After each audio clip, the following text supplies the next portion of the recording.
وشر الأمور محدثاتها وكل محدثة بدعة وكل بدعة ضلالة وكل ضلالة في النار.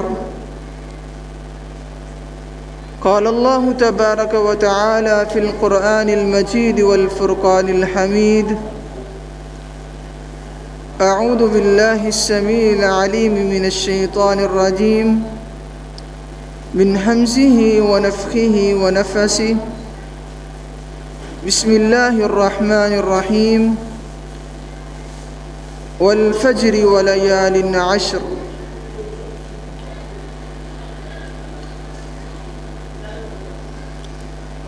لائق صدر کریم سامعین مکرم،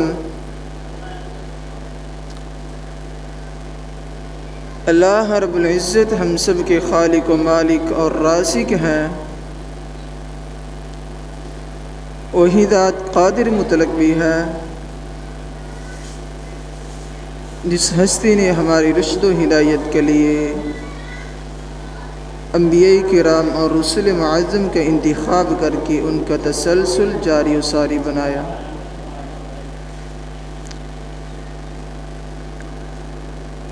اللہ تعالیٰ نے جب سے دنیا کو پیدا کیا ہے 12 مہینوں کی تعداد اس کو مقرر کیا ہے.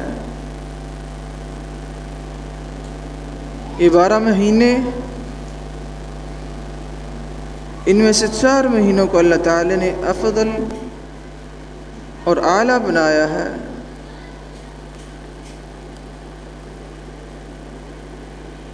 اسی طرح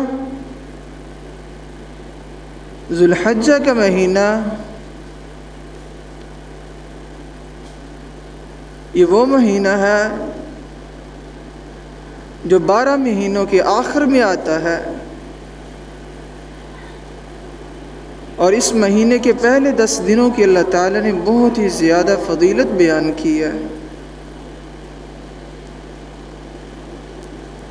کیونکہ ان دنوں کے اندر کیا ہوا عمل جو خالصتاً اللہ کی رضا کے لیے کیا ہو، اس کی فضیلت اس طرح ہے کہ ایک انسان دوسرے ایام میں بڑے سے بڑا عمل کر لے، ان دنوں کے چھوٹے عمل کے برابر بھی نہیں ہو سکتا.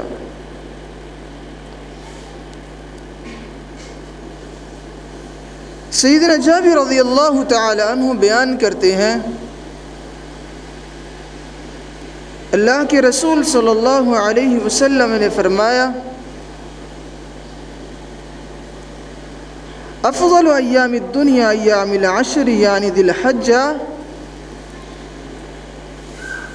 قیل ولا مثلہن یا رسول اللہ؟ قال ولا مثلہن فی سبیل اللہ الا رجل عفر وجہہ فی التراب. آپ صلی اللہ علیہ وسلم نے فرمایا ان دنوں کی خوبصورتی یہ ہے، ان دنوں کی فضیلت یہ ہے کہ ایک انسان عام دنوں کے اندر جہاد کے لیے نکل جاتا ہے، اللہ کے راستے میں قتال کرتا ہے، لڑائی کرتا ہے، جہاد کرتا ہے، اور ان دنوں کے اندر کیا ہوا ایک عمل اس جہاد سے بھی افضل ہے، لیکن شرط یہ ہے الا رجل عفر فی وجہہ فی التراب. ایک شرط میں یہ جہاد عمل خوبصورت بن سکتا ہے، وہ یہ ہے کہ ایک انسان جہاد کے لیے نکلتا ہے، اپنی جان لے کے، اپنا مال لے کے، جان بھی ختم ہو جاتی ہے، مال بھی ختم ہو جاتا ہے، پھر یہ عمل ان 10 دنوں میں کیا ہوا اللہ تعالیٰ کی رضا مندی کا سبب بنتا ہے. اللہ تعالیٰ ان دنوں کے فضیلت کو کیوں بیان کیا ہے؟ کیوں اللہ تعالیٰ نے ان 10 دنوں کی فضیلت کو قرآن مجید میں بیان کیا ہے؟ سیدنا عبداللہ بن عباس رضی اللہ تعالی عنہ بیان کرتے ہیں،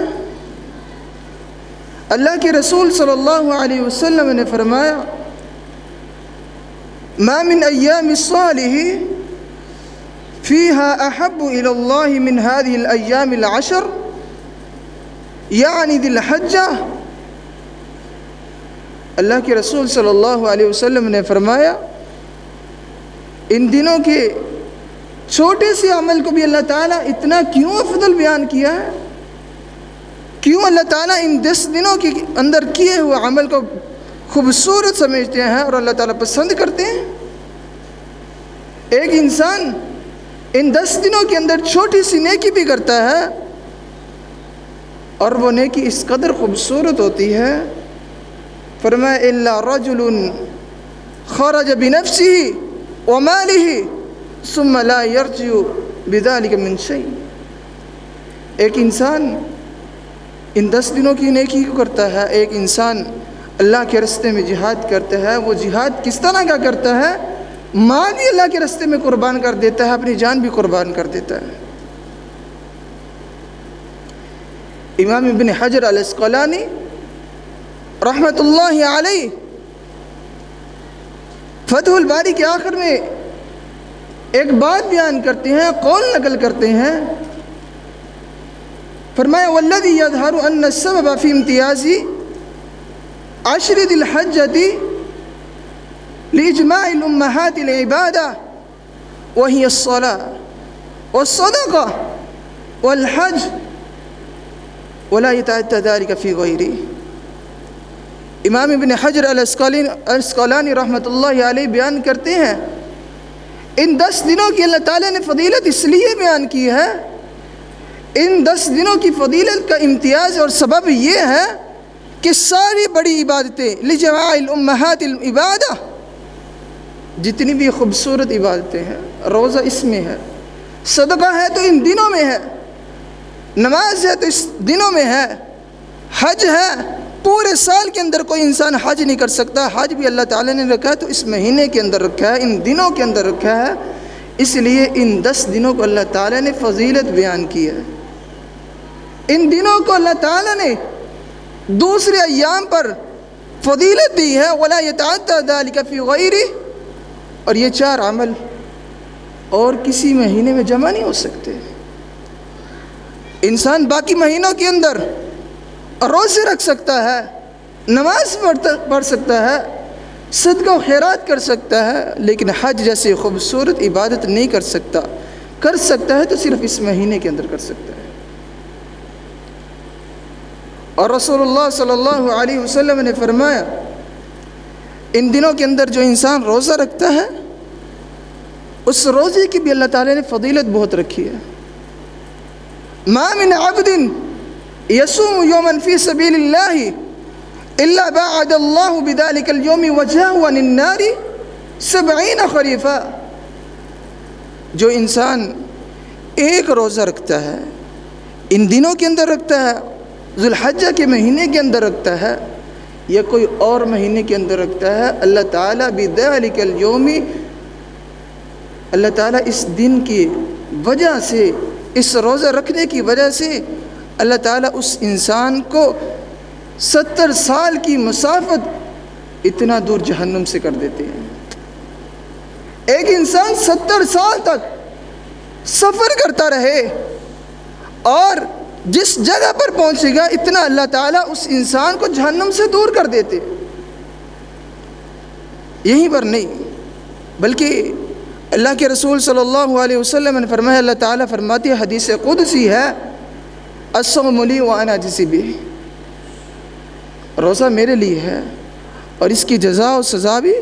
میں ہی قیامت کے دن دوں گا۔ روزہ اللہ کے لیے رکھا جاتا ہے، اس کی فضیلت اللہ تعالیٰ کے رسول صلی اللہ علیہ وسلم نے بیان ہی نہیں کی، لیکن اس حدیث کو مخصوص کر کے اللہ تعالیٰ نے کچھ فضیلت کو بیان کر دیا ہے۔ اسی طرح کان رسول اللہ صلی اللہ علیہ وسلم یصوم 9 ذی الحجہ ویوم عاشوراء و3 ایام من کل شہر۔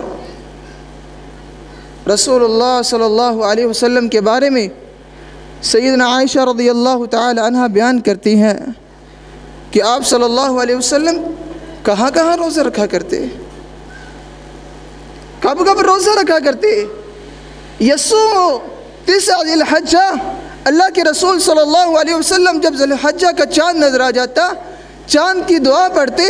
اس کے بعد اللہ کے رسول صلی اللہ علیہ وسلم اگلے دن سے روزہ رکھنے شروع ہو جاتے، اور ان 9 دنوں کے اندر روزہ رکھتے۔ عید سے پہلے 9 دن اللہ کے رسول صلی اللہ علیہ وسلم روزہ رکھا کرتے، وَيَوْمَ عَاشُورَا، اس کے بعد اللہ کے رسول صلی اللہ علیہ وسلم عاشورہ کا روزہ رکھا کرتے، وَثَلَاثَةِ أَيَّامٍ مِّن كُلِّ شَهْرٍ، اور ہر مہینے کی چاند کی 13، 14، 15 کا روزہ رکھا کرتے۔ اس کے علاوہ بھی اللہ کے رسول صلی اللہ علیہ وسلم روزے رکھا کرتے، جس طرح کہ آپ صلی اللہ علیہ وسلم نے فرمایا میں سوار اور جمعرات کا روزہ رکھتا ہوں۔ اور دوسری حدیث میں سیدنا عائشہ رضی اللہ تعالی عنہ ہی بیان کرتی ہیں، اللہ کے رسول صلی اللہ علیہ وسلم کے بارے میں کہ آپ صلی اللہ علیہ وسلم روزہ رکھا کرتے، روزہ رکھتے رہتے،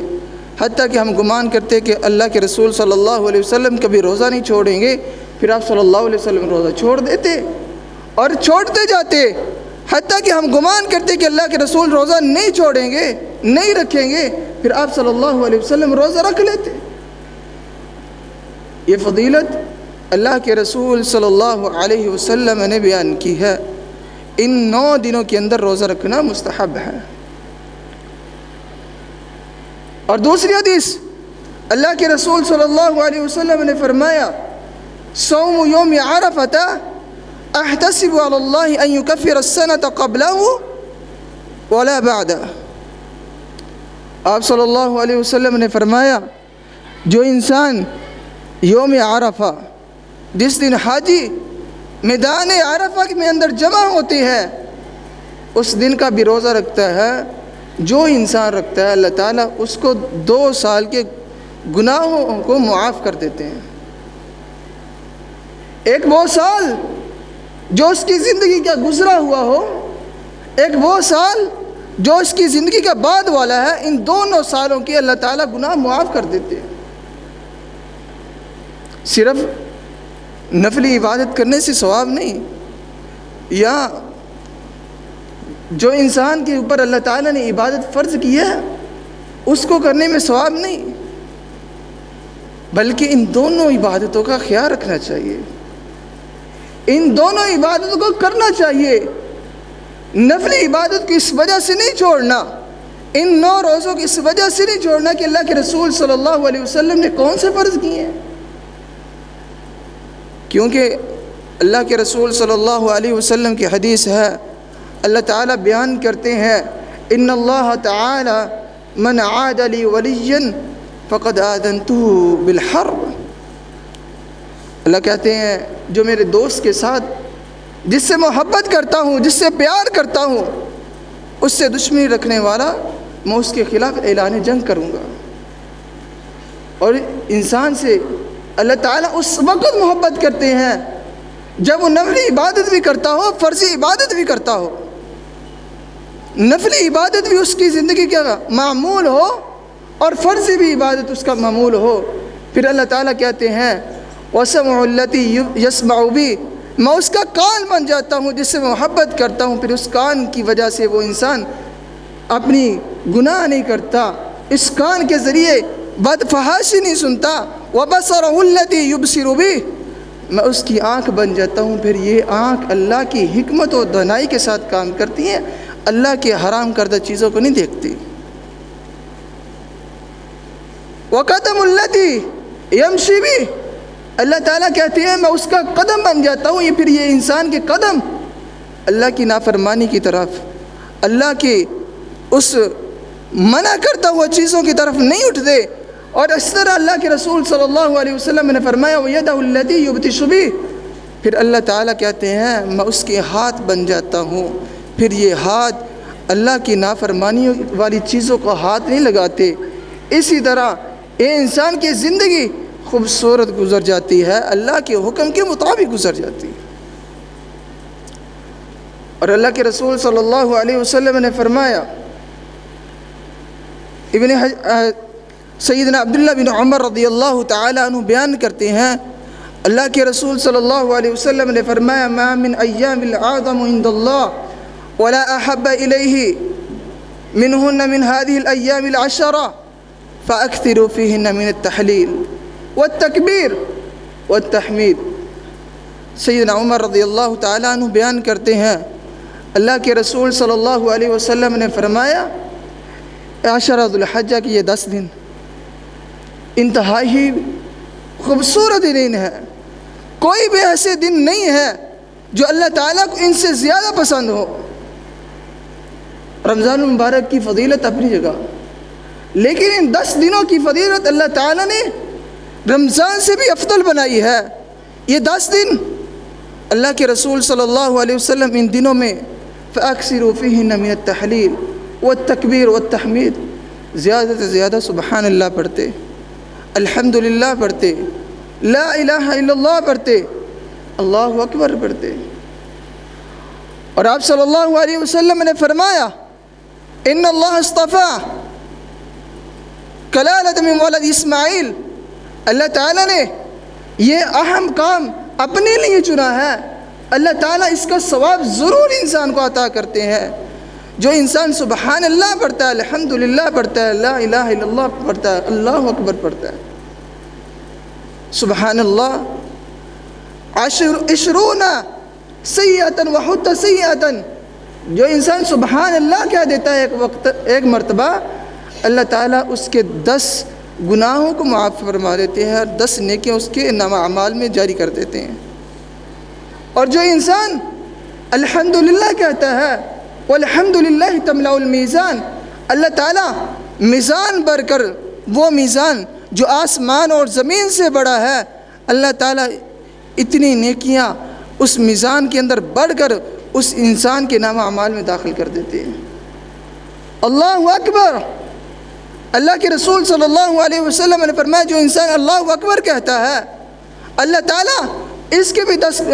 20 نیکیاں اس کے نامہ اعمال میں کر دیتے ہیں اور 20 گناہ اللہ تعالیٰ اس کے معاف فرما دیتے ہیں۔ ولا الہ الا اللہ، اور جو انسان لا الہ الا اللہ ان 4 کلموں کو کہہ دیتا ہے، پھر اللہ تعالیٰ اس کو 99 اللہ تعالیٰ نیکیاں عطا کر دیتے ہیں اور 99 اس کے گناہ معاف کروا دیتے ہیں۔ اس لیے اپنی زندگی کا معمول بنائے ان دنوں کے اندر سبحان اللہ والحمدللہ ولا الہ الا اللہ اللہ اکبر،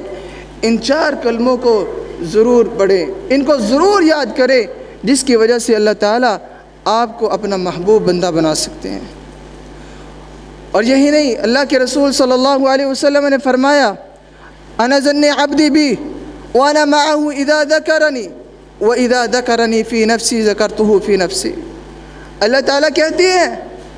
اے بندے میں تیرے گمان کے مطابق چلتا ہوں، جس طرح کا تم مجھے سمجھے گا میں اس طرح تمہارے ساتھ کر دوں گا۔ ایک انسان سوچتا رہتا ہے کہ کہیں مصیبت نہ آ جائے، پریشانی نہ آ جائے،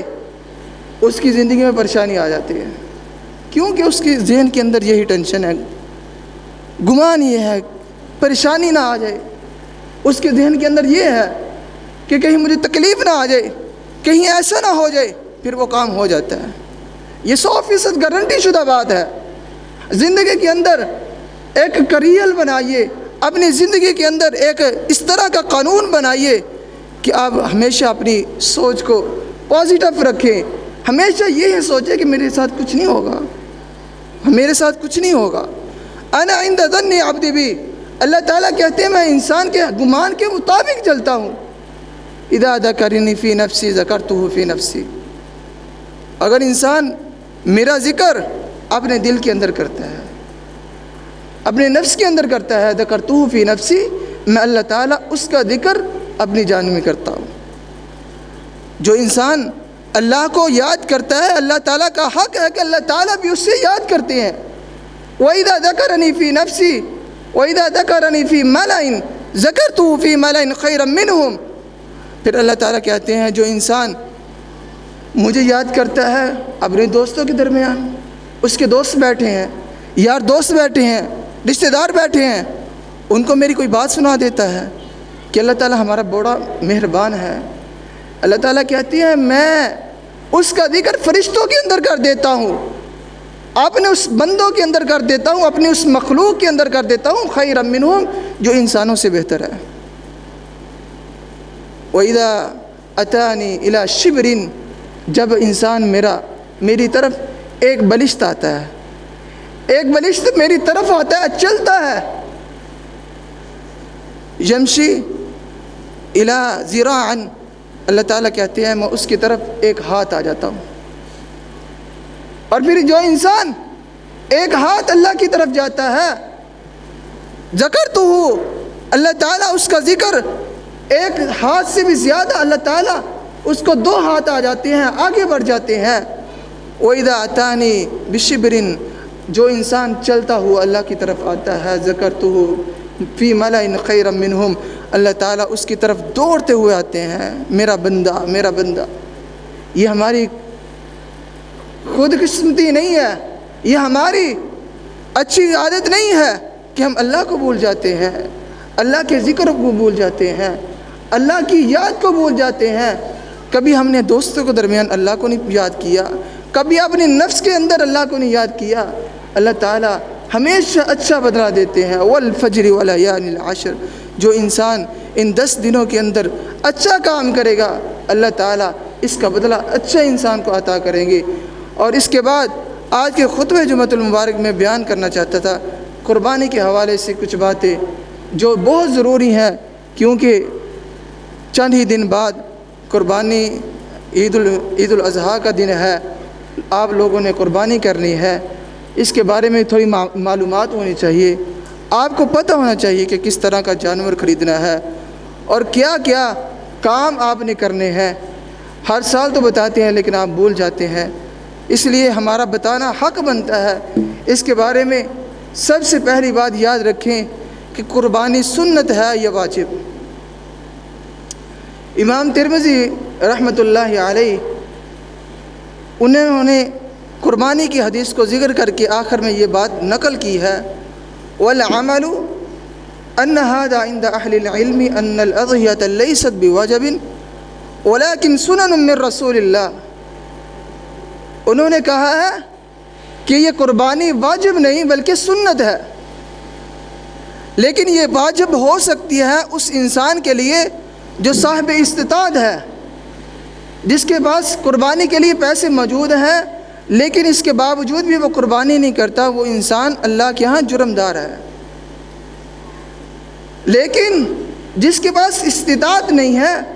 اگر وہ کوشش کر کے کاوش کر کے یا محنت کر کے کچھ پیسوں کو حاصل کر کے قربانی کر دیتا ہے پھر بھی اس کے لیے ٹھیک ہے، لیکن کسی غریب بندے پر واجب نہیں ہے۔ واجب کا یہ مطلب ہوتا ہے کہ ہر غریب، امیر،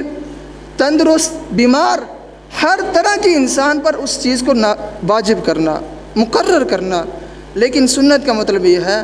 کہ کہیں سنت بیمار کو چھوڑ دیتی ہے، کہیں سنت غریب کو چھوڑ دیتی ہے، کہیں سنت بوڑھے انسان کو چھوڑ دیتی ہے، لیکن اسی وجہ سے یہ قربانی سنت ہے، واجب نہیں ہے۔ لیکن جو انسان صاحب استطاعت ہے، مالدار ہے، اس کے لیے قربانی کرنا واجب ہے۔ اور دوسری بات یہ ہے، من وجد ساعة لأن يضحي فلم يضحي فلا يحضر مصلانا، اللہ کے رسول صلی اللہ علیہ وسلم نے فرمایا جس انسان کے پاس طاقت ہے، قربانی کے پیسے اس کے پاس موجود ہیں، یا اس کے پاس کوئی اور مال دولت ہے، اس کو چاہیے کہ قربانی کرے۔ اگر وہ قربانی نہیں کرتا اس کو چاہیے کہ وہ عید کی نماز بھی نہ پڑھے۔ فلا يحضر مصلانا، اس کو چاہیے کہ عید پڑھنے مسلمانوں کے ساتھ نہ آئے جو صاحب استطاعت ہے لیکن قربانی نہیں کرتا۔ اور تیسری بات، جو انسان قربانی کرنا چاہتا ہے اس کو چاہیے کہ جب ذوالحجہ کا چاند نظر آ جائے پھر اپنے ناخن اور اپنے بال یہ کٹوانا بند کر دے۔ ذوالحجہ کا چاند نظر آنے سے پہلے اپنے بال اور ناخن کاٹ سکتا ہے، لیکن جب ذوالحجہ کا چاند نظر آ جائے پھر بال بھی نہیں کاٹنے اور ناخن بھی نہیں کاٹ دے۔ اس کی حدیث یہ ہے کہ اللہ کے رسول صلی اللہ علیہ وسلم ام سلمہ رضی اللہ تعالی عنہ بیان کرتی ہیں، من رآ ہلالا واراد ان یضحی فلا یاخذ من شعره ولا من اظفاره۔ ام سلمہ رضی اللہ تعالی عنہ بیان کرتی ہیں کہ اللہ کے رسول صلی اللہ علیہ وسلم نے فرمایا جو انسان قربانی کرنا چاہتا ہے اور چاند نظر آ جائے اور وہ چاہتا ہے قربانی کرنا، پھر اس کو چاہیے کہ اپنے بال بھی نہ کاٹے اور اپنے ناخن بھی نہ کاٹے۔ بال کسی بھی جسم کے کسی بھی حصے کے بھی نہیں کاٹنے، اور ناخن پاؤں کی ہوں یا آپ کے ہاتھوں کے ہوں، کوئی بھی ناخن نہیں کاٹ رہے۔ اور پانچویں حدیث یہ ہے جو بات آپ کو ہر سال یاد کروانی پڑتی ہے، اللہ کے رسول صلی اللہ علیہ وسلم نے کہا ہے وَلِكُلِّ أُمَّةٍ جَعَلْنَا مَنسَكًا لِيَذْكُرُوا اسْمَ اللَّهِ عَلَىٰ مَا رَزَقَهُم مِّن بَهِيمَةِ الْأَنْعَامِ۔ یہاں اللہ تعالیٰ نے قربانی کا ذکر بہیمۃ الانعام کے لفظ سے یاد کیا ہے۔ بہیمۃ الانعام، بہیمہ اس کے تین معنی ہیں، گائیں، بیڑ یا بکری اور اونٹ۔ ان تین نسلوں کے اندر آپ قربانی کر سکتے ہیں، کٹا وغیرہ اس کے اندر نہیں آتا۔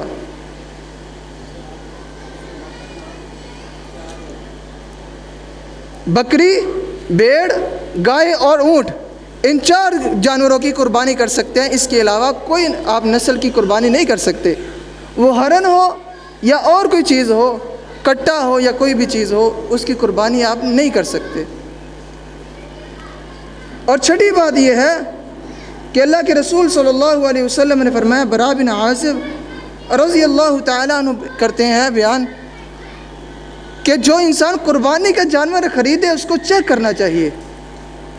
اور چیک کرتے وقت چار عیبوں کو اپنے ذہن میں رکھے، مد نظر رکھے کہ یہ چار عیب اس جانور میں نہیں ہونے چاہیے۔ پہلا عیب العوراء بین عورتها، ایسا جانور جو بوڑھا ہو چکا ہو، اور اتنا بوڑھا ہو چکا ہو کہ وہ چلنے سے قاصر ہو، چل نہ سکتا ہو، یا اس کی ہڈیوں کے اندر میخ ختم ہو چکی ہو، ایسا جانور کبھی بھی آپ نے ذبح اللہ کے لیے نہیں کرنا۔ اور دوسری بات والمریضۃ التي مرضها بین مرضها، ایسا مریض جانور، بیمار جانور جو دیکھنے میں تندرست نظر نہ آتا ہو، چلتا ہے تو آرام سے چلتا ہے، یہ چلتا ہے تو سست چلتا ہے، ایسا جانور بھی اللہ کے راستے میں قربان نہیں کرنا۔ اور تیسری اس کی قسم یہ ہے والارجاء بین عورتها، کہ وہ لنگڑا جانور جس کو چلائیں دائیں طرف جائے بائیں طرف، یعنی لنگڑا ہو، اس کی لنگڑ پن واضح ہوتا ہو، ایسا جانور بھی آپ نے قربان نہیں کرنا۔ اور چوتھا جانور والکثیرۃ التی لا تنکی، ایسا بینگا جانور جس کی آنکھ خراب ہو۔ اور ایک حدیث کے اندر اللہ کے رسول صلی اللہ علیہ وسلم نے فرمایا، ایسا جانور جس کے کان کٹا ہو یا اس کو چیرا گیا ہو یا اس کا کان کسی بھی طریقے سے خراب کیا ہوا ہو، یہ 5 طرح کے جانور آپ نے اللہ کے راستے میں قربان نہیں کر رہے۔ یہ وہ باتیں تھیں جو آپ کے لیے میں ضروری سمجھتا تھا، اسی لیے آپ کو چاہیے کہ اس کے مطابق جانور خریدیں۔ اور یہ جانور جب خریدنا ہے تو آپ کو دھیان رکھنا چاہیے کہ یہ 4 عیب یا 5 عیب اس کے اندر نہ پائے جاتے ہو، کیونکہ اللہ کے راستے میں قربان کرنا ہے اور 1 سال بعد ہم قربان کرتے ہیں۔ تلک لن تنالوا البر حتى تنفقوا ما تحبون وما تنفقوا من شيء فإن الله به علیم۔ پھر یہ بات ہے کہ اللہ تعالیٰ ہر اس چیز کو پسند کرتے ہیں، انسان کا وہ عمل، وہ چیز، انسان کی وہ پیاری چیز جو اس کو بڑی خوبصورت لگتی ہو، پیاری لگتی ہو، اس کا صدقہ کرنا ہی انسان کے لیے بہت ضروری ہے۔ اور پھر اس طرح کی چیز اللہ تعالیٰ بہت جلد قبول کرتے ہیں۔ باقی اللہ تعالیٰ کو گوشت ہم نہیں دیتے، اللہ تعالیٰ کو اور کوئی فائدہ نہیں دیتے، صرف اللہ تعالیٰ انسان کے دل کے اندر یہ کنجوسی جو ہوتی ہے اس کو نکالنا چاہتے ہیں۔ اور دوسری بات یہ سیرت ابراہیم علیہ السلام کی سنت ہے۔